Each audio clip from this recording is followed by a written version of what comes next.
The wind howled through the trees, whispering secrets to those who dared to listen. The night was thick with fog, wrapping around the dense forest like a shroud. A lone figure trudged along the narrow dirt path, the crunch of dead leaves beneath their feet, the only sound accompanying the eerie silence. Mia had heard the stories, the ones the locals shared in hushed tones at the town's only diner.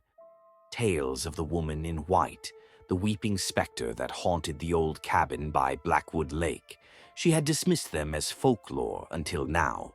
She was a journalist, and this was supposed to be just another ghost story to debunk. But as she reached the clearing where the cabin stood, doubt crept into her mind.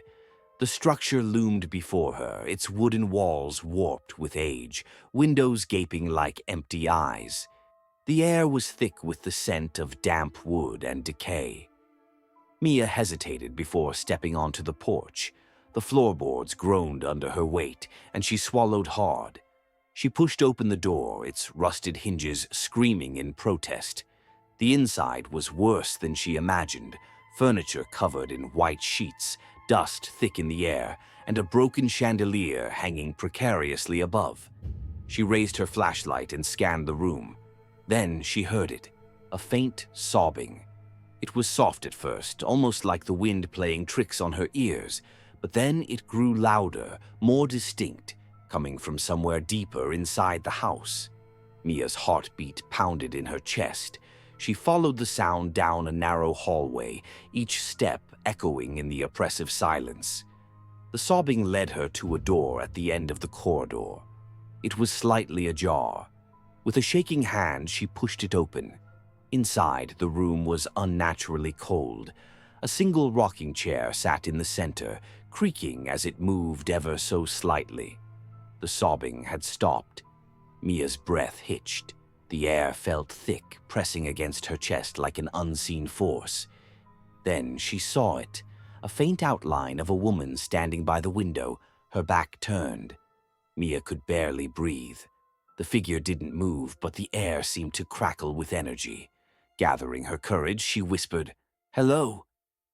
The figure turned slowly, and Mia's stomach dropped. The woman's face was pale, her eyes hollow voids, dark tears streaking down her cheeks. Her lips moved, but no sound came out.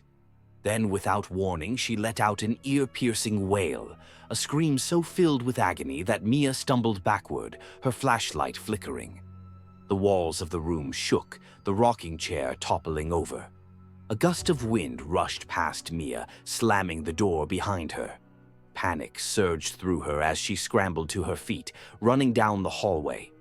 The sobbing returned, this time from all around her, voices whispering in her ears, calling her name. She burst through the front door and into the cold night, gasping for air. The forest felt different now, darker, alive with unseen eyes watching her. She ran, branches clawing at her clothes, the fog thickening around her. The whispers didn't stop. They followed her, the cries of the weeping woman etched into her mind. By the time she reached her car, her hands were shaking too much to grip the keys. She forced herself to breathe, shoving the key into the ignition.